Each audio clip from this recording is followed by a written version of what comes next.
How's everybody feeling? You guys still awake? All right. Very good. So we've had a great weekend, huh? And I hope that you guys are ready to go and to make a change and to do something big in 2018. And so, like I told you, we were going to share with you a little bit about our life this afternoon. You know, you saw kind of what we did to build last night, and then I taught you a little bit about how we did that. Okay, and now I'm going to show you why we did it. Okay, and we're going to share with you guys some personal stuff in our life, and so I just want to make sure you understand it's not to brag to you in any way. You know, bragging is when you say, hey, look at what I have that you can't have. And in our business, it's look at what we have that you can have, because you have the exact same opportunity we have, and that we want to help expand your vision, get you to think bigger, right, about what your life can be. And so, how many of you remember the book, The Hungry Caterpillar? Remember that book? And it's so interesting to look at that little picture. I must have read that book a bunch when I was a little boy. And you look at the life of a caterpillar just kind of crawling along the ground, minding its own business, and unbeknownst to itself, about to go through a pretty mega transformation, right? A metamorphosis. And it's going around minding its own business, and all of a sudden it starts spinning kind of its own cocoon, its own little shell, and it goes into a place of darkness, a place that it doesn't know, it's unfamiliar with, it's never been there before. There's no food, there's no light, right? And it spends a period of days or sometimes weeks in there, and then it begins to crack the cocoon and struggle its way out of this little sack that it spun for itself, and it emerges a completely different animal. A completely different animal. The animal that was a quarter of an inch off the ground now flies higher than you or I ever can go without the assistance of machinery, and has a totally different viewpoint and sees things totally different. And there's so many lessons that I think we can learn from that, but a couple of them that I want to leave you with is, look, that caterpillar, it doesn't know why it's doing it, but it does it. It goes into this place of darkness, a place where it doesn't know what's going to happen, but it kind of trusts its process, right? It trusts its process, and it comes out what it was always born to be, right? And that's kind of like you and I.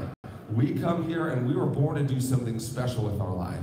We were born for more than we were living now, but we got to be willing to trust the process and go through it. You know, they say if you help a caterpillar try to break out of its chrysalis, and you see it struggling on its way out, you feel bad for, like, I'm just gonna help this little thing. And you help break it out, that it will never fly. Because the strength it needed to fly was developed in the struggle of escape. And that's kind of how our lives work, right? The struggle that you're gonna go through, the no's, the dark houses, the self-doubt, wondering if you're good enough. That struggle in and of itself is what's making you strong enough to fly. Without it, you never will. Okay, so don't despise the hardships. Don't despise the things that are not as you want them to be. They're part of the plan. They're what you need to become who you were always made to be. Just like that caterpillar grows into that beautiful butterfly, so you grow into your destiny. But it's going to be a struggle, and it's going to be different than it looked before, right? Does that make sense? And so we shared with you what it looked like when we started. And I want to share with you a little picture of the other side. But I want to show you this first. A lot of you have been to our home office, but I always get chills on my arm when I see this. This is a big sign in front of our home office in Atlanta, Georgia, and it says this: since 1977, Primerica has been dedicated to giving people from all walks of life a chance to live their dreams. I love looking at Charlemagne, a taxi driver, right? Who came here, immigrated to this country, a chance to live his dreams, right? Okay? Everybody here has an opportunity to make something of themselves in this great business. Will you take it? That's up to you, but you have it. It's in your hands right now. What will you do with it? 11 years ago, we sat in an event like this, and we made a decision to try, to follow it through, to give our very best, and to see what would happen. And honestly, we never would have thought that it would have happened this big, right? But you got to start somewhere. So y'all saw my Hyundai Elantra, right? My 2003, I was rolling on 14s, right? Them little mini wheels. So these are some of our rides now. This is my winter car. That's my Range Rover Turbo Diesel Sport. Okay, this is Jess's upgrade from minivan mom. She was in minivans for a couple of years, so that's the Mercedes GLS 450. That's Jess's summer ride. That one's fun. The kids like that one. Ian had a fun ride, but I decided I needed one that fit the kids with the top down. So unfortunately right now it has the doors and the top on, and it does still get stuck in snow with four-wheel drive, in case any of you are wondering, okay? I managed. She stranded it on our property the other day in about a foot of snow. But it's a fun ride. So that's Jess's summer ride. That's my summer ride. That's my souped up, blacked out Corvette. That's the license plate on it. It says PFS Works for all the idiots that told me I'd never make $1 in Primerica. So this was the house that we lived in. I bought this house in 2011 in the middle of a recession. And it was built on an all sports lake, had a private beach. It was built for $1.1 million in 2005. Okay, so Detroit was super hard hit with the recession, just kind of like South Florida, a lot of second homes. This is all auto money. And so the auto companies, one of them went bankrupt, the other ones were on the verge of it. And so we were looking for a house, and we kept looking at this, and the price kept dropping. We finally went to it. It was a little under 6,000 square foot on a private all sports lake. And what had happened is somebody bought it, and then right before closing it fell through, right? And so it was a physician who had tried to buy it, and the physician couldn't get his loan to go through. There was like no lending happening at that time, right? So the doctor, stay in school kids, right? The doctor couldn't buy the house, the Primerica guy, no problem, right, okay? We bought that house for $500,000, right? Like nothing, okay? Had no problem with it. We sold it a few years later, almost doubled our money on it, right? Because we had cash, right? We've been doing the right thing. We found an opportunity to make some money. We saved our money. We bought at the right time. We sold it at the right time. So we decided we loved lake living, but we wanted more space. I wanted chickens. That was the problem. She wanted chickens and no neighbors. Yeah. It was a beautiful lot, but it just wasn't. And they were wonderful neighbors, right? But we had this, we have these mega parties at the house, right? Like, imagine all you show up to my house, right? Like, that's the sort of parties we have with all our people. Sometimes fireworks are involved. And we had these mega fireworks for 4th of July, right? Like these big ones. It was for the $1 million party. Oh yeah, it was something, yeah. And apparently the hot ashes from the fireworks fell on my neighbor's driveway. And it was like this subdivision fiasco. It was like, who burned the driveway, right? And I'm emailing him, I'm like, it was me, right? And it was like World War II or something, like it was this 98 I'm like, it was me, I burned the driveway, it'll come off, it's concrete, right? So we're like, yeah, we're gonna get out of this joint. So okay. Ian wanted property really, really bad, but I had a very high list. I'm very hard to move and make changes and do stuff. So my list was, okay, I'll move if you can get me all sports lake, lots of land, a house I like, 5 minutes off the freeway, which was kind of non-existent. He kept finding me houses for years and years, and I was like, nope, keep trying, nope. She'd be like, the paint's the wrong color, next one. I'm like, you can repaint it, right? Nope. Okay. And then suddenly one day, it's 19 acres on an all-sports lake, so I got my lake wish, I got my 5 minutes off the freeway wish, it's gated, it's beautiful. The house right there that you can see used to be a dairy farm barn. Cows lived in it. And so when we went through it, it was renovated a few times, but not to my standards. But I could see the vision. My eyes were open to possibility. So we bought the house for the land, right? So there's a whole bunch more back here, but to have that much property on an all sports lake, it's like oceanfront here, right? It's all sports lake in Michigan, right? So we bought it and we said, well, we're gonna build something down here. So we renovated the house. The house is like 5,000 square foot. We renovated it with the plan that we would live there for a couple years while we built the new house. So These are some of the pictures. This is Kaylee. She's sitting right here. We got a mini donkey. Yeah, so. She's moving up to Horse World, so we thought we'd take baby steps. So this is Jack Jack. His first name was Jack Daniels, but we adjusted it to family friendly. But this is the view. It's unbelievable. Like, I walk around in the evening even when there was snow, I walked around and I was like, this is just paradise. It's absolutely gorgeous. So this is a little bit, we call it Kruk Ranch. We put the Primerica logo on the sign. Evidently, we couldn't show you this photo at convention. It was non-compliant, but whatever, you right? stole our trademark. I'm like, it's my house, for goodness sake, right? So that's our private beach. It was the other house's beach. It's like, what, 6 times the size? He doubled the beach. That's $30,000 worth of beach sand Yeah. there, y'all. It was 30 pretty G awesome. worth of sand. That's a lot of sand. Right? So They these kept are some coming of the with trucks sunsets. and coming with trucks. Like, what are y'all doing? We actually had someone kayak up to our beach and go, is this like a public beach that we can hang out and get a membership to or anything like that? I was like, no, sorry. It's beautiful. And then this is some of our views of our boat and jet skis and some of the fun things we get to do. So that's the kitchen we renovated in the house. So people are like, why are you building a new house? It's a reasonable size house, like 5,000 square foot. It's 3 bedroom, 2 bath, 5,000 square foot house. They're just these big, giant mega rooms, right? So it's something we're working on. So this is the house that we're supposed to break ground on 2 weeks ago, and then it got negative 20. So that's a 13,500 square foot home that we're building on the property. Down by the water. So that's the front view of it. This is the back lake view of it. And it was really cool because we got to design this together. So we got to sit down with an architect, pick all the things we wanted and liked, and bring all the photos. And I mean, we are literally building our dream house. So it's pretty awesome. So the other house is where Jess's mom gets to come and live. So she moves into the guest house, and so we got a couple rooms. Whenever y'all are in Michigan, let us know. We'll have plenty of room for you.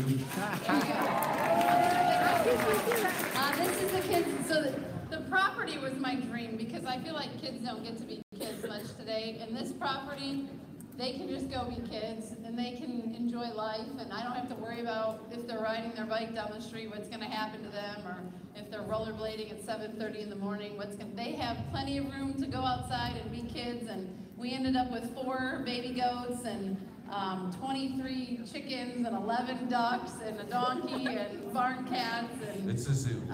if it was tropical, we may have zoo-like animals, right, kids, right? Part of the deal was I will never service any of those animals or anything. Although- That's you and the kids, okay? You may catch them chasing a chicken once in a while. So this is what we do every day in the summertime. So we go to Florida in the wintertime. So this is the beginning of our trip, right? And we actually cut a month off this year. We're going to come back home to Michigan in March. But we normally go to Florida for 3 months in the wintertime. And then we come home and we work for a few months. And then we take summer off and hang out on the beach literally every day. That's what we go do in the summers. So this is the boat that I had built for us. There's like a double-decker, big, huge pontoon. I was telling somebody I almost sank it the first day out on the Thank water. God I wasn't So there. it's a big boat. It's like 32, 33 feet. That thing will seat between the bottom and the top, 30 people all day long. So we pulled that thing out on the water, right? Our first big party, and I went to turn it, and the whole boat just started tipping over. I'm like, dear Lord Jesus, like, everybody this way. They all go that way. It goes, and I'm like, all right, jump off, everybody off. Right? And we were only like 40 feet from the dock, so I put it back in forward to drive back in, and the front of the boat starts driving into the water, and I'm like, I'm gonna sink a $100,000 boat my very first day. I'm like, oh my God. So I then read it and said you can only have 17 people on it. Right, and I was pissed. I'm like, why do you build a boat for 30 people? Easily seats 30, and then tell me you can only have 17 seems cruel and obnoxious, right? Okay. But this. I wasn't there. I was in the house. This is a good day for him. But this is the kids, the Hobbs. They're a Primerica family from Florida, and they came and brought their kids. And one of my other favorite things about this business is our kids are growing up with phenomenal friends in Primerica. I mean, we go to trips now, and they're like, you know, they have their own social calendar of who they need to hang out with and see when they're there and get together with. But we have a great relationship with the Hobbs, and they're just awesome family is that we get to grow up with our kids and them and just have great, experiences together. So it really is a wonderful place here. That was our last jet ski ride this year before we had to put them away.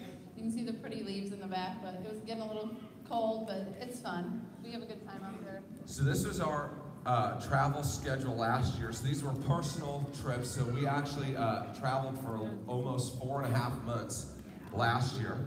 Right, 4.5 months. Imagine a job where you just take off for 4.5 months, right, and they keep sending you checks. And none of that's Primerica trip. That's freedom. That's not any of the speaking trips or company trips, right? That's freedom. Don't mistake flexibility for freedom.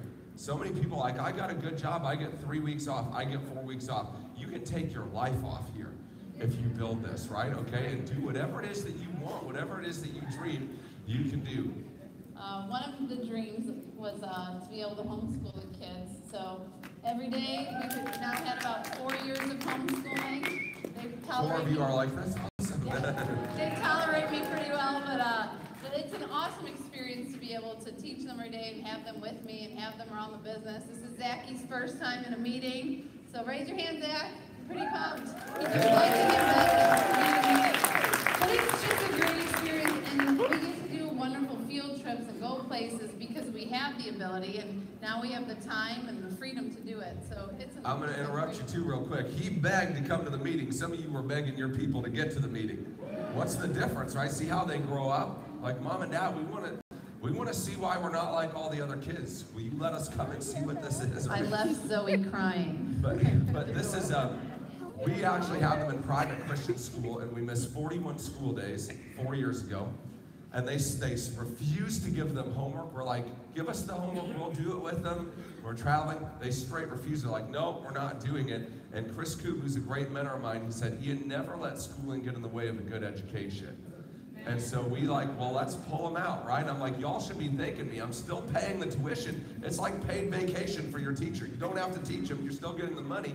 You're giving us a hard time. So we've taken them all over the world, and it's just unbelievable to watch these three grow up, right? And be able to raise them the way you want to raise them, and be able to teach them how to be productive. This was us at Disney. We have an annual pass the last few years, so we're taking them all around Epcot and experiencing all the fun there, and they know it inside and out if you want any. So we go to Disney every day in the wintertime. If it's not raining, we just go every single day. So it's pretty bizarre. This was something new we did this year. We were told by Omar Oropesa that you have to go to the Not So Scary Halloween and the Very Merry Christmas. They close it down from like 7 p.m. to midnight, and it's very limited amounts of people. If you guys went to the Primerica Orlando trip, right, it's like that. It's not as good food and not the exciting Primerica people, but it was still like off and on every ride, special fireworks. At Christmas time, they give you cookies and hot cocoa and snow cones in like every stop. I was like, we gotta go there, we gotta go. But it was just an awesome experience that we get to take them to do that. And it was really cool too because Omar was someone that we always looked up to growing up, in the business, and now all of a sudden our kids are best friends with their friends, and we're hanging out till midnight. We should have put up the funny ride, riding awesome rides, Omar's like, making fun faces with our kids. And if you ever want any blackmail on Omar, text me, because I got about 3 pictures of him from the roller coasters where he just looks like he's about to die. You know how they have him? I send him to Glenn Williams every time. I'm like, Glenn, check out this one. It's just awesome. Yeah. So this was something that was really impactful to us. We had a friend, we came from the ministry, and when I made the decision to leave the ministry, there were a lot of people who did not agree with my decision. And we heard it all, right? You're not Christians anymore. All you care about is money, right? We took a lot of flack, right? Because in the ministry world, the greatest thing you can do is be in ministry, right? In the full-time ministry. But, we can't all be preachers, right? We just be all standing under the bridge preaching to each other, right? Okay. And so we made that decision, but I knew kind of down inside, right, that like one day we'd make a big difference. So this is a big deal for us. We had a friend who started a ministry called Angel House, and what they would do is they go into India and they would set up orphanages, because in India there's something called a caste system where basically it's like this economic socio socioeconomic deal where, unlike in the United States, where if you're willing to work hard and provide value to people, you can have upward social mobility, there you're just kind of in this system forever, no matter what you do. And so if you're homeless as a child in India, you can't go to school. You don't have an address. So you're basically doomed to be like the lowest of the low echelon of people there for your whole life. Doesn't matter what your gifts and talents are, you're this subclass of people. And so what they started doing is partnering with local churches, and they would build homes for these kids, and the local churches would staff them. They'd give them house parents, they'd feed them, they'd teach them, because they had addresses they could get into school. So they would put them in school, and the kids would grow up there from 7, 8 years old till 18. And at 18, the whole house would graduate, and they'd fill it up again, right? So for 100 years, you could have kids coming through here, and we saw that, and we were really moved to be a part of that.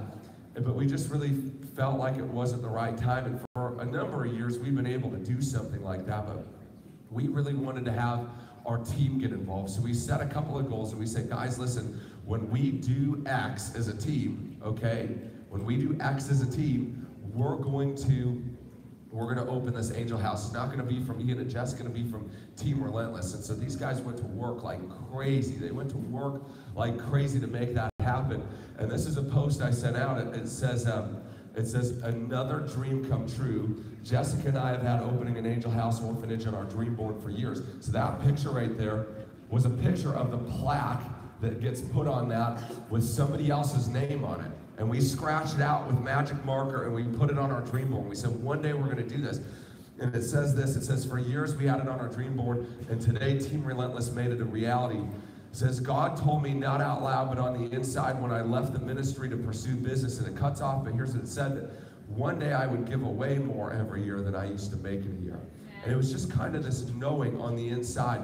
And listen, guys, nobody else can live your life for you. And nobody else knows what God told you to do but you, right? Okay? And so we went forward with that, right? And it just was kind of like this little promise down on the inside.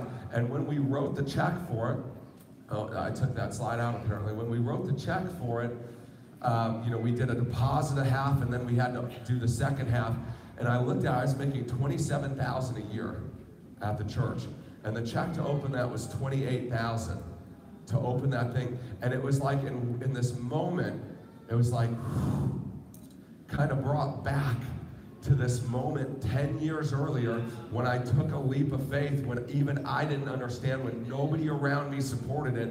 And it was like back to that moment where God said, one day I'm going to do this through you. And it was like this crazy reality. It's like, my goodness, God, you're so good to us to be able to use us in a way like that. And this was another really special moment. You know, our team is, I love your team. You guys have a great team, but I mean, there's just something special about Relentless. I think the whole company knows that. I think they're just a different breed of people. They're just scrappy and they love it, you know, and to be able to post this out when we cross that goal to be Primerica's $77 million earner. I joined to make $250 a month, right? I mean, it changed my life like crazy. And I just sent it out to all the dreamers. Follow your dreams, because dreams do come true. Whatever you can dream here, it can come true if you're willing to work hard for a period of time at the right things. And so this was that moment where we were recognized with Glenn and the company, and we had an opportunity to fly down, and now kind of everybody brings their team on stage and stuff, but Glenn's like, we never had anybody bring their whole team on stage. And that was such a special moment to hold up those rings around the people that battled with us as a symbol, not of what we'd done, but what now they have the ability to do faster because of the pace we set, bigger because of the expectation. And the question I have for you is, when's that moment coming for you? When you can shut every mouth that talked against you. And you can shut down every naysayer and all the negative people, and you can hold that up there and say, I won, I did it, I made it happen. When's that moment coming for you? See, that's my moment. When's yours? When's yours? This was a really special moment for us. The kids were there getting recognized in Orlando for crossing over, and that's Jess's mom and her sister-in-law. That's my mom and dad. And that was really special because, Tom's Czech, my dad is Czech, and him and his sister and his mom and dad fled the Czech Republic when it was Czechoslovakia in the 1970s in the middle of the Cold War. And the Russian tanks came into their town, and they said, we're out of here. And they couldn't tell anybody, no family, no friends, because you didn't know who was working for the Russians. And so they packed up and got on a bus to go on vacation to Austria and never got back on the bus. And for 6 months, lived in Austria until they were given political asylum in the United States. He went to work midnights at a little bakery called Hagelstein's Bakery in Royal Oak with a man who gave him a job as a 17-year-old to come into our country. Didn't know the language, came here with no money, and worked midnights my entire life so that he might give his family a chance and a shot. And to be able to stand up there on that stage with him, and Jess will attest, he doesn't smile very often in pictures, it's just kind of how he was raised. But to be able to look at the look on his face and for him to know that that sacrifice, that risk, all those late nights, coming here with nothing but a dream, it was worth it because somebody took what he did and built upon it, right? And I love the quote that if I've seen further, it's only because I stand on the shoulders of giants, and he's a giant. I don't know that I would risk all that for a shot, but I'm thankful he did. It was a powerful moment for us. This is us doing what we love. We're traveling. We went to New York City for Christmas time, so we got to take the kids to Times Square and do the ice skating and do all the great things. We went into the Statue of Liberty. We got to go to Washington, D.C., and we were able to get a connection to go see Air Force One and President Trump take off. And it was us, like 4 other people there at the gate, transferred to the airplane, so we waved at us and the kids, and just these moments that they'll never forget, right? You can't get this from a textbook. You can't get it from just reading a story or even talking about it, but they're living it firsthand, and that was truly the dream that we had for them. Their friends in the highest paid private schools are sitting there reading textbooks about the president, about Congress, about our government. They're going into the crown of the Statue of Liberty. They're getting private tours of the U.S. Capitol. They're getting tours of the White House. They get to watch our president standing 50 feet away, watch his Marine One come in, get off, wave to the kids, and get on Air Force One, standing there with the guy who commanded President Obama's Air Force One for 5 years, giving us the private tour, who's a recruit of mine, who's retired, right? And I mean, and it's like, my goodness, right? Like, we were 2 broke kids, right? Like, and it's just starting, and the things that our kids get to know and see that are so different from everybody else, it's really just amazing. And this is a tweet I sent out. If you want to give your kids the best shot at life, your kids need to see their parents giving life their best shot. Are you giving life your best shot? Are you teaching them to quit when it gets hard, or are you teaching them to pay the price, stick with what they started, right? Finish even when it's tough, and reap the rewards of winning and finishing. See, we wanted to have our kids see us work hard and be able to know that they can do anything that they set their mind to. Click. There we go. This was another amazing, dream board thing come true. So at the last convention, we were able to speak during the partnership. We were able to speak with the closing night, and we had our own hierarchy breakout with that room filled with relentless people, which was a big deal. These were all things we talked about for years and years and years, and to live in that moment of it actually happening was just something you can't. How many of you been to the convention? Raise your hand. And on opening night of the convention, they bring out all the $1 million earners.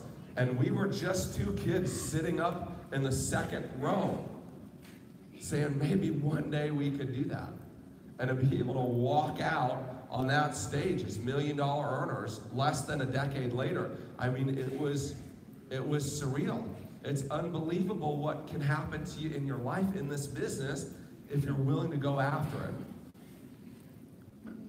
This was really a very special moment for me. We got recognized to be on the Wall of Fame, which is in our company is the highest honor you can have. And in 10 years to be able to do that. But this woman bought her ring on her credit card and put up with me when I slept till 3 o'clock in the afternoon. And to have her post something like that on social media that says, yes, ugly cried, but I'm thankful it's in his arms. To be able to listen, to be able to win like that, I told her I would take care of her. I didn't know how or what, but I told her I would. And there's nothing on the planet Earth. There's probably something after we get out of planet Earth that'll feel that good, but there's very little on this planet to look at the person that said, I do to you, and say, I did. I did, right? And so, when's that moment? This was really neat. This year we took all of the Relentless Ring Wearers out for a special Christmas dinner. There was a huge mansion, like what is it? How old is it? The Dodge, y'all heard of Dodge cars? Okay, so in Detroit, right, in the early 1900s, it was like Manhattan sort of money, right? Because all the Henry Ford and Dodge and all these guys were building stuff. So it was the 5th largest house in the world, like an 80,000 square foot, like, you know, Downton Abbey sort of deal, right? Okay, and so the family lost it to property taxes in the 70s, and the state took it over and made it into like this big museum. So we took them all out in a big limo into this strolling dinner through the Dodge Mansion, beautiful. Private tour of the whole thing. It was really, really But it was cool. really neat to see, right, that, you know, at some point we were so focused early on at just getting our own ring, right? Just getting to the $100,000 ring. And now, these 10 years, 11 years later, and we have a bunch of people on our team wearing the ring. And it's just really neat to see how you can expand your vision and keep dreaming bigger and bigger here, right? You never really reach the top. You just keep going and helping people and bringing more along with you as you go. And so it was great to have all of the Relentless Ring Wearers there. And then this thing was a pretty special moment. It was actually, just came up on my Facebook memory thing just this past month. But a year ago, December last year, we went into my mom's work. She had been a bus driver for 19 years. She's part-time real estate, and she had to go get a bus driving job because she needed the health insurance. My brother was born with cystic fibrosis, and she needed that special insurance to cover everything, and the school districts in Michigan were one of the best insurances. So she would wake up at like 4 a.m. every morning, go drive the kids to school, and then she'd get off at 9 a.m. She'd go work all day in the real estate, and then at whatever, 2:30, she'd get back on the bus, go drive them all back home, and then, you know, be done around 5:36. And she did this for 19 years, and my brother ended up getting a double lung transplant on the insurance, and he's doing great. But I mean, she really sacrificed it all, her entire life, for everything, whatever it was that we needed, for my brother, for me. She just did whatever it was that she knew she could do to get the job done. And so it was really a special moment to go in there with balloons and flowers, and it was the last day before Christmas break in December, and we went in there and we surprised her, and we're like, this is your last day. She knew she was getting retired, but we surprised her with a little party. But we retired my mom, and we told her she didn't have to work there anymore. She said bye to all of her friends. They were like, do you know what you're doing, Dad? Are you sure this is wise? And I'm like, Mom, do they not know? Like, do they not follow my Facebook? Like, do they not know we make money? But they're like, don't do it. Well, we'll see you next year. You'll be back. And she got all this flack for retiring early before, you know, her retirement kicked in or whatever. And it's just been the most amazing last year. She's been all those places you've seen. She's been with us. She's with us now. She's in the room with the little one. But I mean, we're taking her to Hawaii in 2 weeks for an entire month. She's never been before. We're going on an Alaska cruise. She's never, I mean, all these first times we're seeing through my mom's eyes and the kids' eyes. And so it's just really neat. But instead, headed off to retire my mom after 19 years of bus driving. Hashtag big day, hashtag Primerica works. That's why we do this, right? We do this so that we can help the loved ones and those who have helped us and make such a big impact. I mean, my mom's like, for like months, she couldn't understand that she didn't have to get up and go to work. She's like, I feel like I'm always like running late or missing something or whatnot. So it was a pretty big deal. This is the three munchkins on their bike riding. They pretty much in the nice days wake up at 7 a.m. and head out bike riding on Pruck Ranch. So they enjoy it, they love it, it's beautiful. There's more of them down at the lake. They're our why, they're the reason we did this. Before we ever started, I had one thing I wanted to be, and that was to be a stay-at-home mom. That was my one true heart's desire at the time. I was making more money than him, and it just wasn't even a possibility. And I just, that was the one thing I wanted. You know, all the fancy things and the trips and all that weren't even on my radar. I just wanted to be able to be there for them. And that's what this has given us. Plus a million more things, as you've seen. But, you know, you guys have to have that why. You got to have what you fight for and work for and go for. And these three are why we do what we do before we even knew they existed, you know. So it's what keeps us going every day and keeps us busy. This is them jumping into the, I don't know, deep dark, I don't even know. They jump way down and have fun into the lake. This is us on a trip in well, no, we weren't in Miami, we were in California, just doing life. I love the beach, I really do, and I love Ian. And it's just awesome that I get to do all these things with him. I mean, we get to wake up every morning and do life together. I don't go one way, he doesn't go another way. We get to dream together and do life together and celebrate together and win together. And you know, when there's bumps in the road, we're in them together. You know, this isn't like, oh, I'm sorry you had a bad day at work today. You know, it's like, no, this is our thing. And you know, we even just left senior leadership more fired up together to do greater and bigger things. I mean, we're just getting started, but how great is it that you get to do it with your best friend? You know?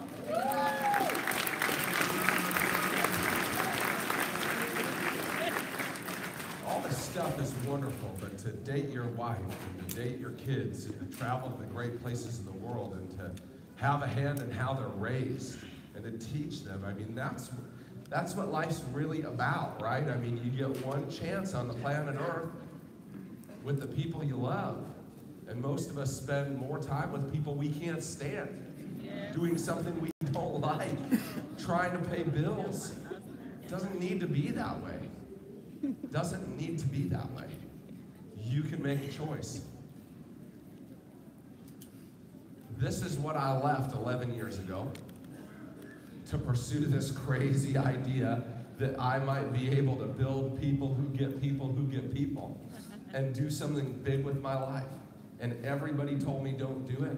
And everybody told me I wasn't going to make money. And everybody told me that I was making a mistake. But I knew one day I'd be back. And see, I loved playing music. I love the Lord. I love His church. I love people. And I had to let go of something I thought would be my life to pick up what God really had for my life, right?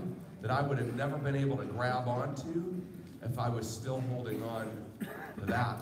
And so I had to set down the good to pick up the great, knowing one day I'd be able to come back, but it would be on different terms, right? And so today I'm blessed to be able to help lead worship still at my church. Whenever we're in town and they need me, I'm there to help.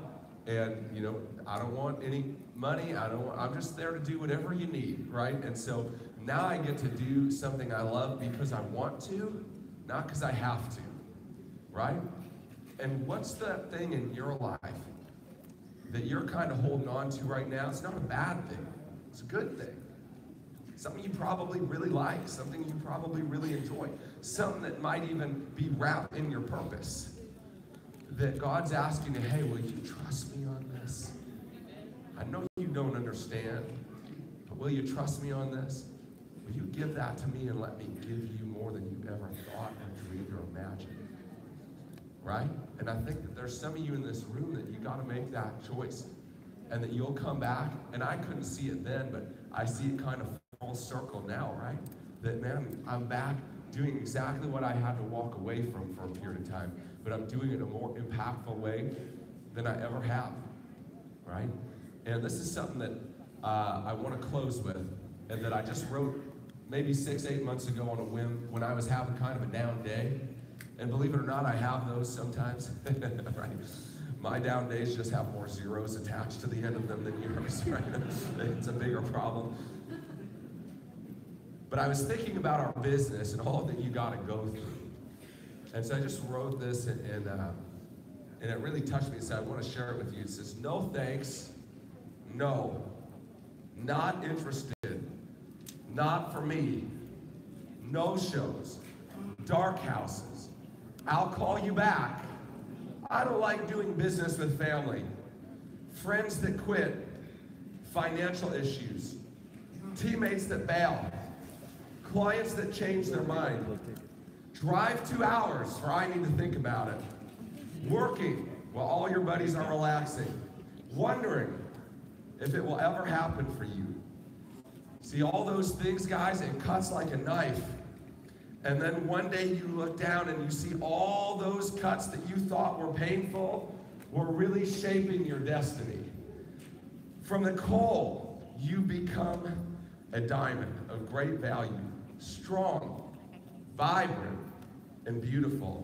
So shine on, my friend. It's only fitting with all you've been through. And see, listen, this deal gonna cut you up every which way you can imagine. It's gonna hit you 7 days a week. And you're gonna feel like, man, can I keep going? Am I good enough? Is it gonna happen for me? And one day you're gonna look in the mirror and you'll have won bigger than you could have ever thought. And you'll look down and you say, my goodness, God, you knew exactly what you were doing when you took me through that fire of hell to get me to where I am now. And that's coming for every single one of you, man. Fight through it, keep going, and get better.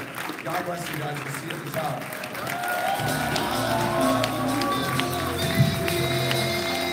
Let's give it up for the incredible Ian and Jessica Proctor!